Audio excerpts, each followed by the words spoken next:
Hey guys, it's Kevin and my review for Runaways, Season 1, Episode 4, 15, and I was definitely looking forward to this episode, especially with the first 3 episodes we got. There was a lot of intrigue and a lot of suspense in there, and I genuinely didn't know where this episode was really going to go. I mean, there were definitely a lot of possibilities, and I will say I didn't think this was an amazing episode or anything like that, but I thought it still was really solid. I still am really enjoying this show overall. And a lot of people are complaining about the fact that, oh, they're not running away yet. I honestly really am liking the slower pace. I like that they're taking this approach to it, flesh out the characters and then get into the story, and it seems like that's kind of what they're doing this season. But let's just get into it. I definitely do want to talk about what went down this episode. And we start off once again with another flashback. I don't know if this is going to be like a regular thing for the show, but we start off in Amy Monroe's room, believe it or not, and her clock is blaring, and we see a less gothier version of Nico. She enters the room to see her sister dead. There's a bottle of pills nearby, and basically, Nico, it's clear that Nico has been under the impression that her sister killed herself, but as we know, it could very well be that the Pride did it. And again, if the Pride really did do that, it makes them really irredeemable, and I'm hoping we don't go in that direction. But she tries to call 911, but Tina would rather clean and contain the situation, using the stab of one to knock her daughter out. And again, just what Tina said, it makes me feel like that she actually is responsible for what Amy actually did. And if that's the case, I'm hoping that's not what happened, that this was that Amy was suicidal. It wasn't that the Pride murdered her. I'm hoping that's not what's going on, because like I said, it just makes them very irredeemable, and the fact the show wants us to care for these characters, it's hard to care for characters if they pulled off something that's despicable. But Nico's unlocked in her bedroom, and when she comes to, but uses their house AI to spy on Tina's office, her mother is consulting with an older guy in a suit who tells her that he'll actually take care of the situation. And back in the present, Nico's looking at her sister's diary. She's interrupted by a group video call with her friends, and they're all freaking out over the news of Destiny's body being found, because obviously they saw Destiny's body before. They thought Destiny was for sure dead. They didn't think there was a way for her to possibly be alive, and Gert and Chase ignore a chance to reveal they found a dinosaur in the York's basement, and some of the kids are coming to terms with their parents possibly being killers, while others want to search for another logical explanation. Again, some of them are very adamant that yes, they are killers, some of them aren't, and that's something I like. I like that they're not all on the same page here. Chase implores them to be able to protect themselves and terminates the call, revealing he's working on a prototype of the Fistagon. So Alex then checks out his dad's office, but the coaster switch that opens the secret door to the murder basement doesn't appear to work anymore. Probably because, Alex's parents are suspicious that he knows what's going on. So, searching his father's desk to find another possible switch, he instead finds a hidden panel in a drawer, which reveals this handgun inside. And Victor's then taking a morning drive in his van as a woman bound and gagged screams in the background. And it looks like he's found another victim, or is he just slowly losing his mind? We don't really know here, but Victor's a character who we start to see seems to be unraveling more and more, and seems to be going further and further down the rabbit hole, and we definitely do kind of see that throughout this episode. And it makes sense because he's very conflicted. There's a lot of things that point to him, yes, I want to be in the Pride, no, I don't want to be in the Pride. So he's very conflicted there. You could see it's really starting to mess with his ideology, and I'm interested in seeing really where that's all gonna go. So the York's parents are then arguing about whose fault it is that old Lace escaped, thinking that the door was unlocked and not knowing that Gert was actually to blame. So it does seem like the kids are doing a good job of covering this up, but the girls meet them in the kitchen for breakfast, prompting Dale and Stacy reactions that only serve to raise suspicion. They're acting like everything's fine. They know very well that's not the case, but the parents ignore a Pride summoning in order to use a drone to search their neighborhood for the missing dinosaur. And Victor then arrives at Jeffrey's house, where he and Robert Monroe wait for their new sacrifice.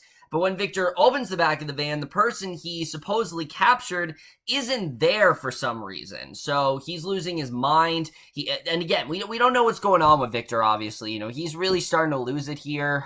We don't really know what's really going on there, but he's clearly, not right in the head. So Nico meets with Alex before school, telling him about Amy's diary. She believes that her sister was happy and wouldn't attempt to kill herself. It just does not seem like something that was in her character.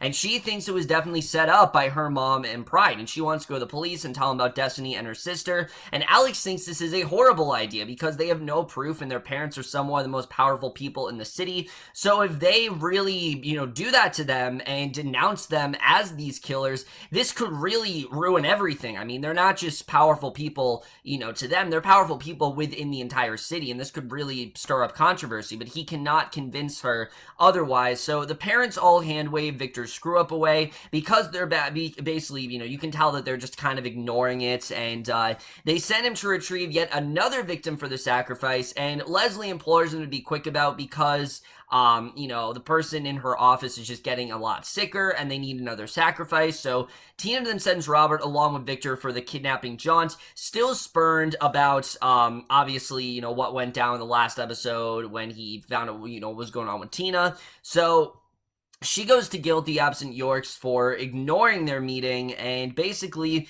Gert that meets Chase at school thanks him for not telling him about their run-in with the dinosaur, but they're surrounded by a little lacrosse team. His former friends try to posture him demanding an apology for the fight, and Chase asks if they'll apologize to Carolina for what they've tried to do when she passed out at the party, and one of them straight up says no, like they're not at all into this idea. They do not have any sort of remorse whatsoever, and one says that they have a broken rib because of her, and Chase says that they're going to get 23 more. And once again, I just don't really care about the storyline. I get it, the show's trying to shed some light on the whole assault thing, but I just think it happened too early. I think the show really could have waited to get into this. Already we have a storyline here that just feels very overblown, and I'm hoping that this doesn't overcrowd everything, because with such a touchy subject like this, this is one of those things where the show could very well lose focus, and I think could point its focus too much toward this one subject, and I'm hoping they don't do that, because I just feel like it happened too early, and I think they really could have waited for that specific event to happen. But the lacrosse coach, Carolina, and Gert break up the fight, with the boys being sent to the office, and basically, we see this very stereotypical mean girl cheerleader. She's blaming Carolina for ruining the team's chance at winning the state championship, saying it wouldn't have been like this had Carolina not gotten wasted and hooked up with the two boys. She just blamed Carolina for everything. And Carolina's shocked to learn people actually think that. She has no recollection of the night, as we know, and Gert attempts to console her. And I do like that Carolina's very much in the dark about this. Like, she doesn't actually know what's going on, and I actually really enjoy that here. It's a little bit different from what we've seen. She's not aware of her powers. She's kind of just blacked out the entire night, and I'm interested in seeing really where that does go. So Leslie then attempts to console the crusty person on life support by stripping down and hopping in bed with him, which it's this very strange scene where it causes their crotches to glow, and it's just a very strange scene overall. But Frank's been waiting outside for, obviously paranoid of, what she's doing, but she sets his insecurities aside by telling him that he's ready to go ultra, and still, we don't know what that means. What's the whole ultra thing about? Frank is someone who clearly, we don't really know what's going on with him, and Frank as a character, he's very, very similar to Chase. It's just very plain so far. There really isn't too much going on with him that I care about, but at school, Caroline wants to find out what happened to Chase, who is in the middle of a team meeting where the coach tries to guilt him for beating up his teammates after they tried to rape a girl. So with Chase busy, Caroline then steals Gert for the meeting of her dismantling the patriarchy club in order to investigate the Church of Gibborim documents to find out if all of their parents were actually involved in the weird ceremony. So they run into Alex, and their uni inspires him to catch up with Nico and support her in making her confession to the police. And I like that he was able to convince her here. We don't have a whole thing of her being like, very adamant about not doing it. So I like that he did get her on board there. But Robert and Victor then attempt to kidnap a homeless person for a sacrifice. But the homeless person from the streets of LA is going against two affluent rich guys, and he easily beats their asses until the cops arrest the Pride members entirely. So in their investigation, Gert gains a newfound respect for Gibborim as she learns more. They discover Leslie's laptop with an encrypted folder labeled Ultra, and they copy the contents to a USB drive to give to Alex in hopes of getting him to unlock its secrets, but they're interrupted by Chase, who wants to come clean to Carolina, so they kick out Gert, forcing her to wait for her lift in the hot sun. So Nico's surprised to then see Alex fall towards the police station. They attempt to report 2 murders to this very incredulous police officer. He really seems to know what's going on, but Chase reveals what happened at the party with Carolina, adding that he quit the lacrosse team because of it, and he assures her that nothing really happened, and Carolina thanks him by showing off her glowing abilities, which again, she's completely in the dark about. She doesn't know what they mean. She doesn't know what's really going on there. But while waiting for a detective to take their statements, Nico and Alex notice Robert and Victor walking into a detective's office. Nico then recognized the detectives, the same person who helped clean up her sister's suicide 1 year before. So they bail before they've seen, and she tells Alex about the crooked cop, and he shows Nico the gun he took from his dad, and he tells her that Chase was right, that they gotta protect themselves. And in her home, Tina then meets with a bearded man named Kincaid, who appears to have been spying on the Yorks, and he informs her they intend to go somewhere away from LA, implying that they seem like nice people. So Tina then thanks him with a thick stack of cash, looking over his findings. And again, we don't really know where this is going, what that's really all about, but obviously this guy, you know, he's been there to spy on them, and I thought that was definitely interesting to see. So meanwhile, the Yorks are tripping out about their dinosaur being missing, having no luck in tracking it down. So they decide to run away, taking the girls with them and escaping the reach of their Pride colleagues. And Caroline then continues to confide in Chase, while Molly comes up with a list of questions about her parents for Catherine. And we then see the youngest gets interrupted by a noise in her house. She goes to investigate. She gets into a fist fight with Old Lace, who has returned home. Her super strength kicks in, and the two start brawling through the house. And this was an awesome scene. Once again, Allegra Acosta, really liking her on the show, and I just really enjoyed this action scene. This was definitely a lot of fun to watch. But Gert then interrupts before the fight can continue, commanding the dinosaur to stop, realizing she can control it with verbal commands. So this is her starting to hone in on her abilities, which I don't know if she's able to like communicate to animals, but this was definitely very interesting. So just as she's coming to grips with her connection to the creature, her parents then arrive, and they lock the dinosaur back up in the bunker, and are surprised to learn that Gert can control the dinosaur. And before they can explain why they have a dinosaur in their basement, they're interrupted by a doorbell, and obviously we know very well who it is. It is none other than Tina. She arrives at the York's residence, revealing that she knows their plan to leave Pride and run away to a ranch in the Yucatan, left in their trust by Molly's parents when they died, and obviously she is very much not on board with that at all. So Tina intimidates Dale and Stacy, warning them in no uncertain terms what would happen if they try to leave, when there's so much work to be done. There's just no way that she's going to get them to leave, but we'll have to see the way this does play out. Dale and Stacy clearly, I think, they're not necessarily rational, but they're clearly more of the loving sort of parents who actually do very much care for Nico and Molly, and they definitely want to get out of this. But Gert and Molly, they very much do care about both of them, and they definitely want to get out of this. But it's clear that Tina is kind of keeping them from doing so, and I'm looking forward to seeing really what does happen here. So at the Timely Coffee Shop, Alex and Nico break into Leslie's file that Gert and Carolina did copy, and where they discover the Church of Gaborum has actually been providing 17-year-old runaways to Pride for their sacrifices every year for over a decade. So this really gets them very concerned. Obviously, you know, any one of them could possibly be a sacrifice, and this is definitely very intriguing. I mean, we always knew there was some sort of connection there, but now it's seeming like this isn't random at all. Like, there always have been runaways, and they just seem to be the new group, possibly. So Chase then works on his Fistagon prototypes when he's caught in the lab by his father, who continues to be distressed by his mental condition, and he's intrigued by his son's invention and pledges to help him build it. And Chase is obviously happy that his dad isn't threatening to beat him and welcomes the assistant. I mean, he's not used to this at all. Victor's usually the very mentally abusive, you know, and verbally and mentally abusive, so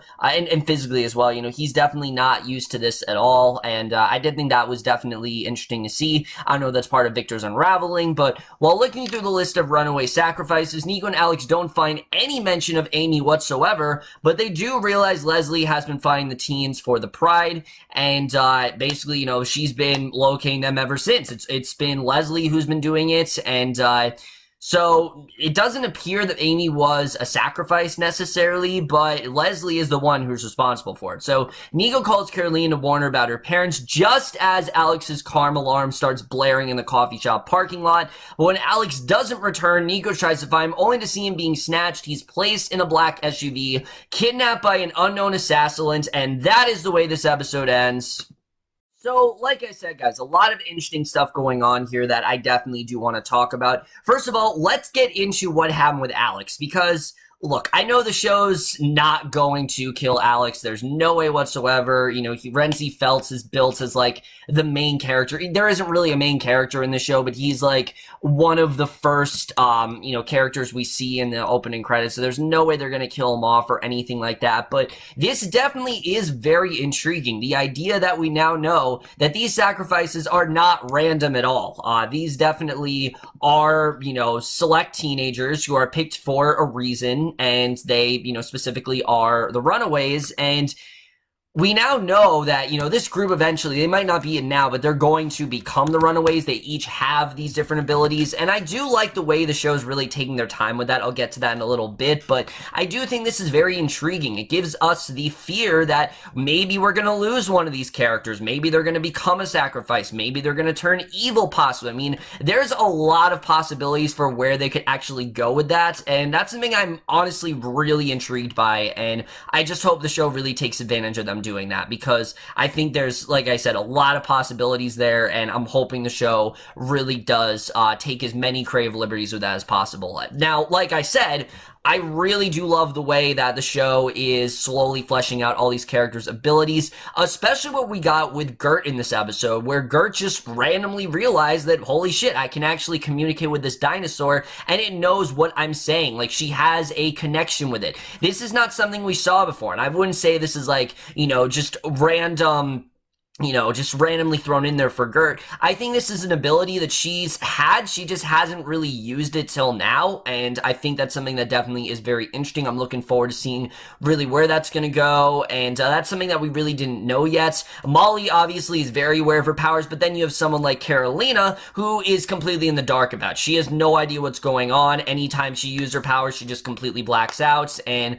I do think that actually is very interesting, and there's a lot of places that can potentially go. So I am actually really liking the way they're handling all that stuff as well. I think all of that is definitely very interesting.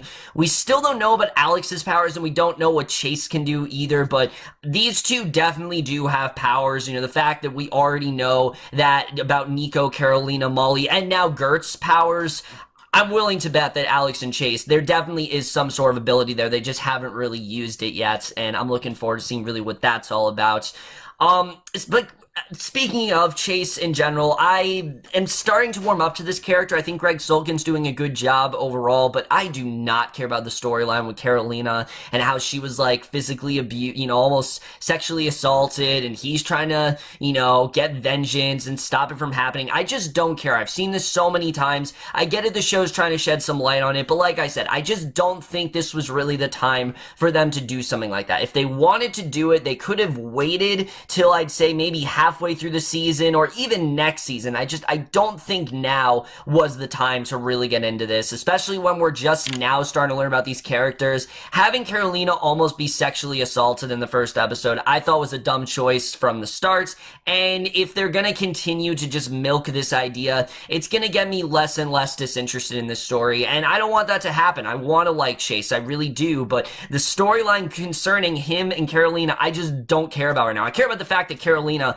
blacked everything out, but I don't care about the fact that Chase is trying to get vengeance for her sexual assault. I just don't really care about that right now. And the parents in general, I'm not gonna lie, not all that interesting. Some of them are starting to get me a little bit taken out of the show. I'm definitely interested in what the hell's going on with Victor, because he clearly is losing his mind. We don't really know what that's all about. He's someone who seems very loyal to the Pride, but yet he's having all these weird visions, like that one woman he saw. What was that really all about? And the fact he's actually starting to bond well with Chase. I mean, in general, we can see this is clearly not a healthy guy. There's definitely something up with him that we don't really know what it's about. As far as things go with some of the other characters, I don't really care about, you know, the deans in general. There's clearly something going on with Leslie that we don't know, but I think that definitely is very interesting. Now we know that Leslie is the one to recruit all of these, you know, various sacrifices, so I'm interested really what that's all about. However, the one that seems the most game is Tina. I mean, no matter what happens, seems like Tina is the one who is so on board and the one who is willing to do anything for the sacrifice. And again, I don't think that she's capable of murdering Amy. I just don't think that's possible of happening. That was in fact her daughter. Would she really kill her own daughter? I just don't see it happening. And if they actually take in that direction, like I said, it's going to make the character very irredeemable. And when they want us to care about her, which so far they kind of are, but they're kind of not, it's just not going to work. So I do like the way they're portraying her now as someone who is very ruthless and cutthroat. But I am hoping they do peel back the layers of this character a bit. She's just going to become a bit too cartoony, and I'm hoping they don't do that with her character. We still don't know who the burnt up victim really is, the one who's got all the weird, you know, burnt up skin, and, you know, the person that Leslie is in her house. We don't really know what that's all about. I think that definitely is very interesting overall. I don't really care about Frank Dean, honestly. I don't really care about his character. He's just seeming very plain and boring, and I don't really care too much about him. But the Yorks, I think, are genuinely interesting. The fact that they want out and they're not. I could see them possibly teaming up with Jeffrey, because we know that Jeffrey as well is very conflicted, and if he starts to realize that the Yorks are also serious about leaving, maybe that's going to get Jeffrey on board thinking, maybe I should actually leave. Maybe there is good reason for me to get out of here, and maybe that is the direction they're going to take it. I don't know. I mean, there's a lot of possibilities for where this can really go. I know it's a bit of a stretch, but we've had this story with Jeffrey, how he's very conflicted, and maybe the Yorks are going to point in the direction of actually possibly leaving. I'm interested in seeing really where that's going to go. But overall, guys, I did think this was definitely a very solid episode. Wasn't a great episode, but I did think it was solid overall. And I am going to give Runaways Season 1, Episode 4, 15 a B. So over, guys, for this episode of Runaways, the most guys saw this episode overall, left your thoughts, and like I said, definitely enjoying the show. We're almost halfway through the season already, which is crazy, but I mean, they already premiered the first 3 episodes, so it makes sense why we're already there. But that's in my review. Hope you guys enjoy. I'll see you guys in my next video, which will be for episode 5, and I will see you guys for that. Okay, bye.